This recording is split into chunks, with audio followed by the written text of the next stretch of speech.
અંજાર યોગેશ્વર ચોકડી પાસે ટ્રેલર અને સ્કૂટી વચ્ચે અકસ્માત સર્જાયો હતો। સવારે 8 વાગ્યા આસપાસ મોપેડ સવાર બે યુવતીઓને ભારેખમ ટ્રેલરે હડફેટે લેતા ગંભીર પ્રકારની ઈજાઓ પહોંચી હતી।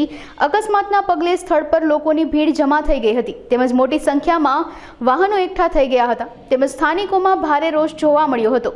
ઈજાગ્રસ્ત 16 વર્ષીય યુવતી અંજાર પોલીસ સ્ટેશન ટ્રાફિકમાં ફરજ બજાવતા વનરાજસિંહની પુત્રી હોવાનું જાણવા મળ્યું છે, જેને તાત્કાલિક સારવાર અર્થે ડિવાઇન લાઈફ હોસ્પિટલમાં ખસેડવામાં આવી હતી, જ્યાં તેને મૃત જાહેર કરતા પીએમ માટે સરકારી હોસ્પિટલમાં લઈ જવામાં આવી છે, ત્યારે અન્ય યુવતી હાલ સારવાર હેઠળ છે।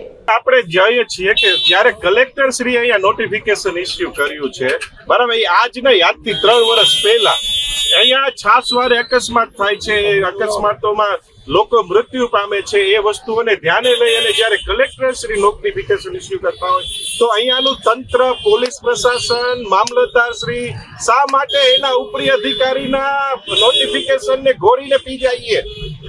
આ તો એના સુપ્રીમ ઓથોરિટીને આ લોકો ચેલેન્જ કરે છે।